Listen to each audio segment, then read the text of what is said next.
I look like, I'll just look really round.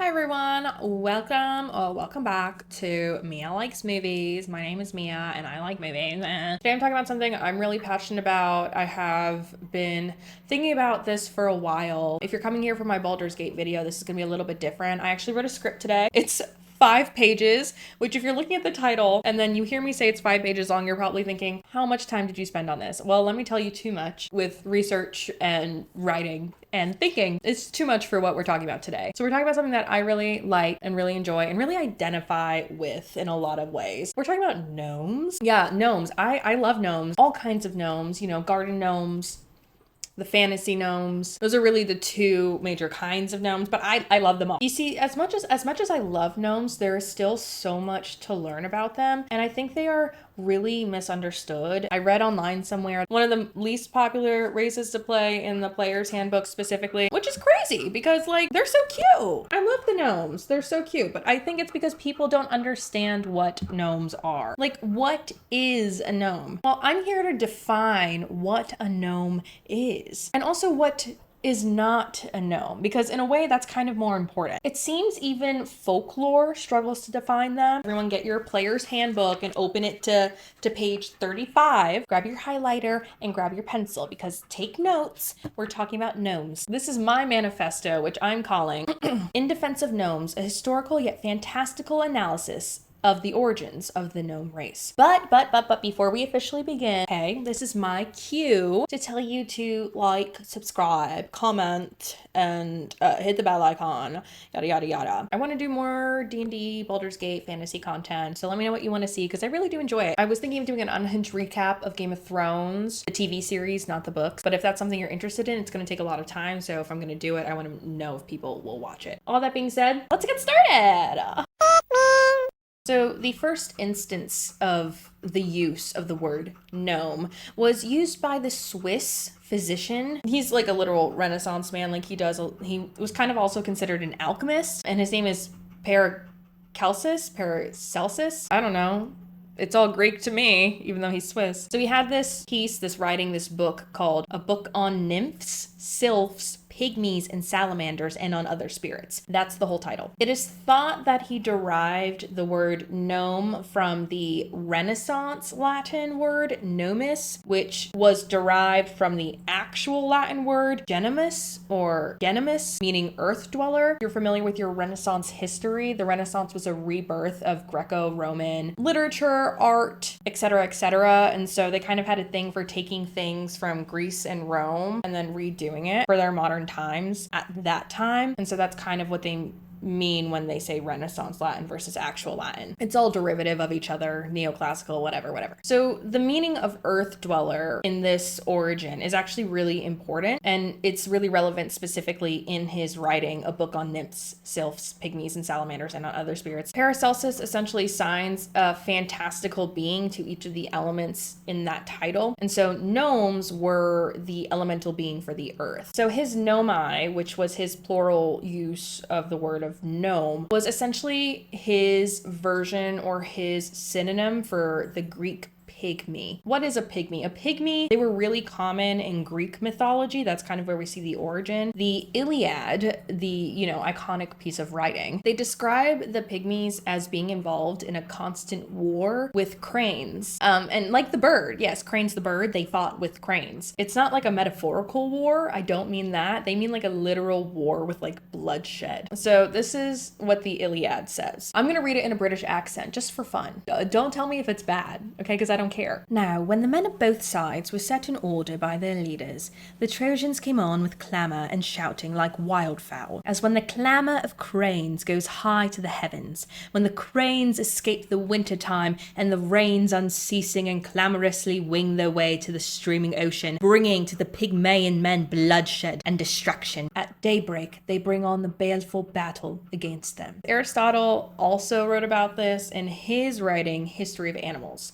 He says, these birds, cranes, migrate from the steppes of Scythia to the marshlands south of Egypt, where the Nile has its source. And it is here, by the way, that they are said to fight with the pygmies, and the story is not fabulous. But there is in reality a race of dwarfish men, and the horses are little in proportion, and the men live in caves underground. I'm literally not sure what character just came out of me. So all of that being said, pygmies were basically dwarves because they were short and stout. A lot of times pygmies were described as living in the earth or appear to be hidden in the earth. Paracelsus kind of took that concept and just kind of ran with it for his writing. So the English word gnome wouldn't really come back around until the 18th century in Alexander Pope's The R Word of Locke. For his inspiration for this, he used the French Renaissance satire. Oh man, I don't know French. Homme de Gabalie? I did French on Duolingo for like 2 months during the pandemic. That's the best I can do. Anyways, in this satire, gnomes were essentially like little fairies that guarded treasures, mines, and stones. But a century later, gnomes would kind of be removed from this likeness to fae and fairies. Instead, they would kind of return to more of the pygmies, being described as ugly and relating to the earth. And we kind of see this a lot throughout the history of gnomage, where it's either these really beautiful fairy-like creatures that are just happen to be small, or they're really ugly and gross and small and live in the earth. So there's kind of these two things that are happening at the same time, but also not throughout gnome history. Modern fantasy kind of redefined gnomes as somewhere between dwarfs and halfling. I read somewhere that Tolkien actually used the word gnome to refer to the Noldor. He ended up changing his mind and going with Noldor because the word gnome kind of has these negative connotations because it's associated specifically with garden gnomes. Oh my gosh, wow, what an amazing segue, Mia. Let's talk about garden gnomes now, shall we? So actually for garden gnomes, we have to go all the way back to ancient Greece again to talk about where their origins are. So the ancient Greeks would often place small stone statues of the god Priapus in their gardens. It's pretty unassuming, right? Wrong. Priapus was no ordinary god. He wasn't just like a god of the garden. He was a minor god of fertility and served as the protector of livestock, fruit plants, and what we consider traditionally male genitals. Yes, you heard me. Priapus was essentially the god of dongs. So these small statues often had huge, massive cocks to honor Priapus and his huge schlong. Wait a second. Is that why garden gnomes are so phallic?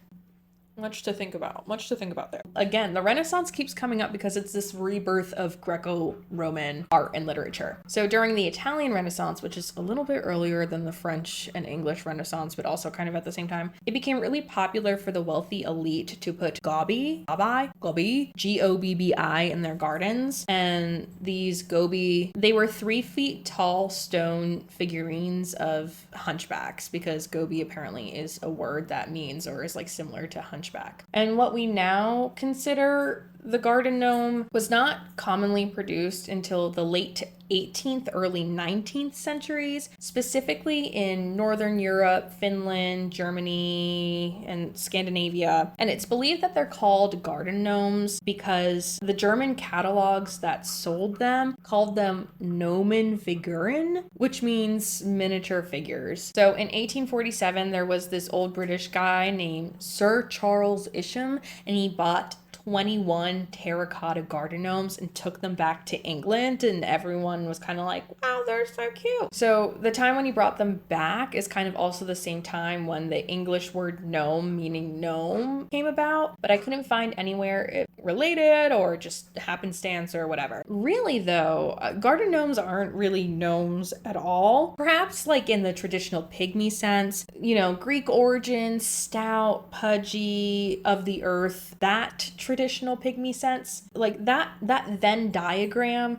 is a circle for garden gnomes and pygmies. However, in the context of what is modern fantasy gnomes, garden gnomes are actually more akin to dwarfs in stature, but they're gnomish in the face and kind of like halfling in purpose, because they kind of just vibe, and halflings are kind of just like vibing. So that really begs the question, are garden gnomes gnomes? I mean, yes, in a way, but also no. And like personally, my opinion, the more I think about it, I do see them as dwarfs because of the relationship to pygmies, and mostly just due to the stature of garden gnomes. But you know, you draw your own conclusions. You're your own person. I can't tell you anything. This is just a stupid YouTube video. And before we truly define what is a gnome, I think it might be more beneficial to talk about what isn't a gnome. And I say this because gnomish characteristics, especially in modern fantasy, are kind of just really vague. But we'll go into it, but like most people can't decide what a gnome is. If you had a halfling and you had a gnome stand next to each other, could you really tell them apart just by looking at them? Perhaps not. You may think you could,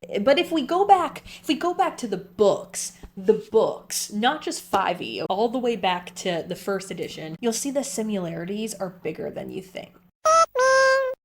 I haven't mentioned them yet, but I do want to talk about how a gnome is not an elf, because actually those two words have very similar origins, meaning or referring to the same thing. In Germanic folklore, elves were seen as synonymous with dwarves and fairies. In Norse mythology, elves were these beautiful, mostly female race that lived in hills or mounds of stone. Swedish elves were also these really beautiful women, but they happened to be ruled by an elvish king. And that's kind of like what categorized them as different from other fae. Scandinavian elves were seen as small disease spirits. And then 20th century scholars kind of came to the conclusion that elves were traditionally considered small, invisible, and sometimes demonic beings in most Anglo-Saxon traditions. And the origin and the etymology of the word elf in various languages all seem to mean light or white, which may be referring to the fact that a lot of them were considered beautiful, which is problematic, but that is what the history is. In the late Middle Ages, elves or elf basically became synonymous with fairy. The best way to think about it is like Puck in A Midsummer Night's Dream. So it wasn't until Tolkien, he kind of redefined what elves were, specifically for modern high fantasy. It's not until then when we start to see more tall, spiritual beings being categorized as elves. And while high fantasy gnomes also have fae origins, traditional folklore does not consistently have gnomes relating to the fae. Rather, they are traditionally connected to the earth a lot of the time, and therefore our plane and not a different plane like the Feywild. So in this sense, elves are not gnomes because they don't have that strong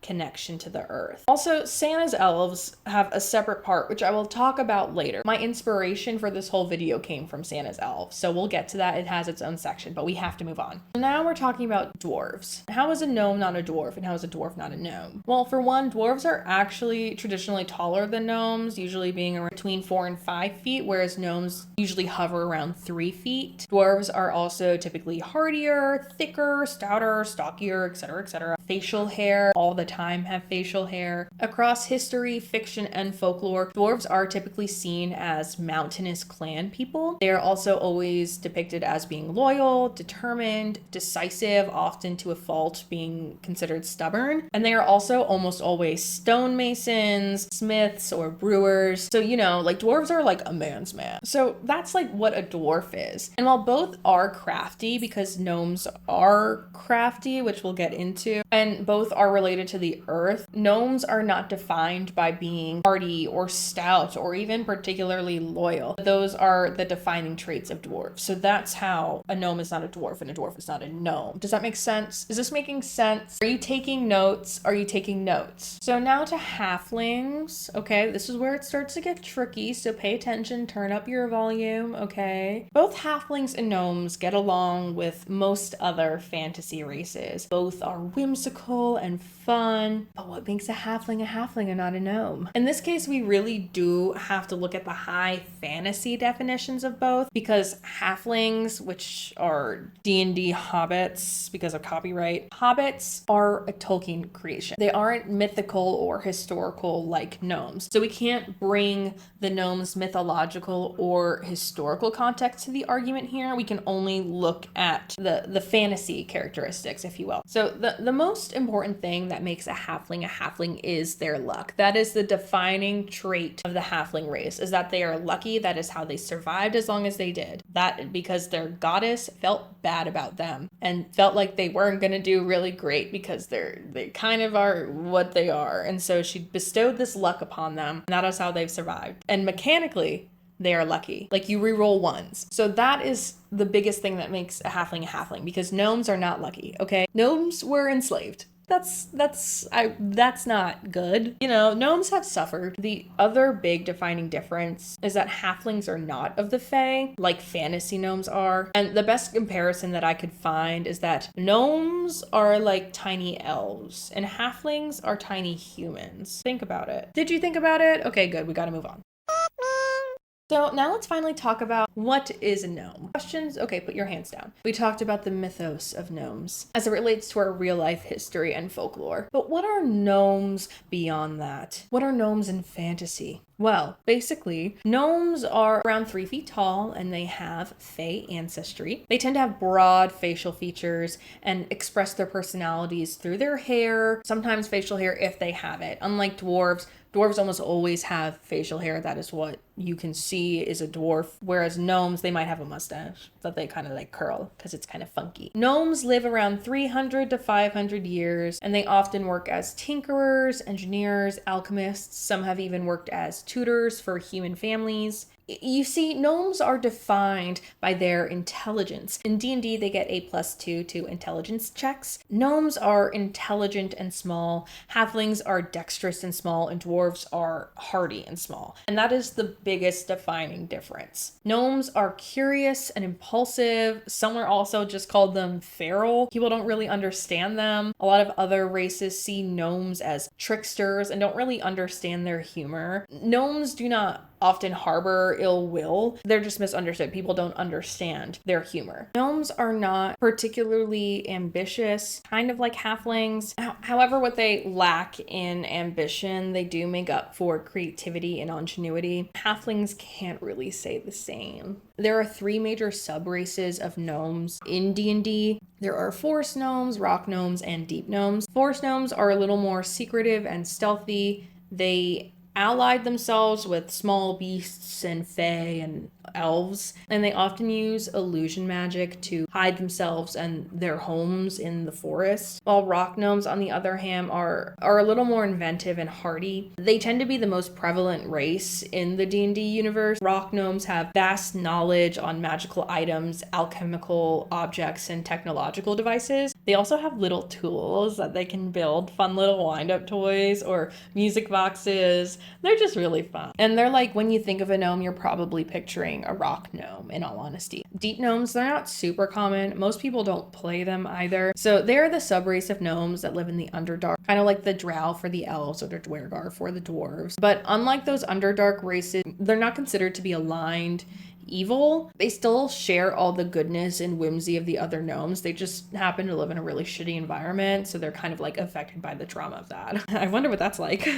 But like the drow and the dwergar, they actually do have a fun little name for Svirfneblin. Svirfneblin. You can probably see and hear why no one calls them that though, because like, how do you say that? Basically, deep gnomes do more stonework than illusion or tinkering. They are also particularly adept at navigating rocky terrain because they live in the Underdark.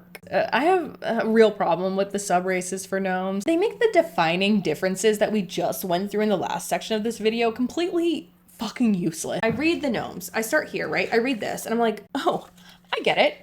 Gnomes are really smart. That's what makes them different from halflings and dwarves. They're just really smart. So like gnomes are smart and halflings are stealthy, right? But if you play forest gnome, they are smart and stealthy. So the forest gnome is kind of like the halfling of gnomes. But dwarves are hardy and have a strong constitution. Wait a second. Rock gnomes also get a constitution bonus. And but you know, dwarves they do stonework, right? Like that's what they do. Deep gnomes also do stonework. The player's handbook said all the small races are the same. Your race choice doesn't matter as long as you're small. Also, you can only move 25 feet. Fuck you. Regardless of which small race you are, you can only move 25 feet. So suffer. I'm so sorry. That was a lot. As you can see, it's really tough to define what a gnome is. Because the definition of gnome has been blurred since the origin of the concept. So, you know what? I guess now is a good time as any to talk about Santa's fucking elves. Please just make some toys. Ooh, look what I found, Santa. A candle.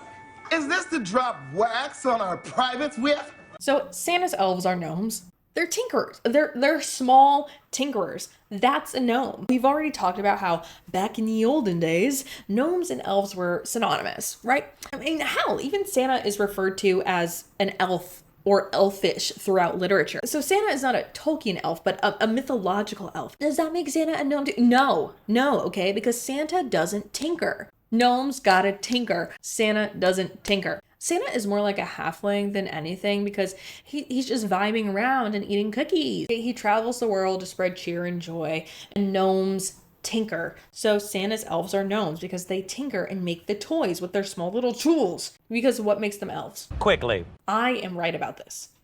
You genuinely can't fight me on that. What did we learn today, class? Well, we learned that gnomes are small. They have a long and blurry history without much definition. They are tricksters and fey, and gnomes are intelligent and full of creativity. You know, they don't have many enemies, but they're often just misunderstood since they are so much more intelligent than other races. You know, gnomes also sling massive cock, and gnomes do have this strong connection to the earth in fantasy and mythos. If they're forest gnomes, they hide amongst the trees. If they're rock gnomes, they tend to live in burrows or cave-like structures. Deep gnomes live deep in the Underdark. And you know, sometimes gnomes live in gardens in real life. Overall though, gnomes are joyous, creative, and smart. They are a race with a long history of invention and protection. In your next campaign, consider going gnomish. Think about it, you know, like for the plot, for the joy, for the goddamn whimsy. Because we could all use a little more of that in our lives. So that was In Defense of Gnomes, a historical yet fantastical analysis of the origins of the gnome race. Thank you for watching. Remember to like, subscribe, comment, punch the bell icon, blah, blah, blah, blah. While I was thinking about making this video, I had this vision while I was on my walk. Creep by Radiohead kind of came on, and I was just listening and thinking, and this idea just popped into my head and I had to make it. So I'm going to close out this video with a very short edit I made in honor of what, in my mind, it means to be a gnome. Thank you again for watching. I hope you enjoyed it, and I hope you enjoy this edit as well, and I hope to see you in the next video. Bye-bye. I want you to notice when I'm not around. You're so fucking special. I wish I was special.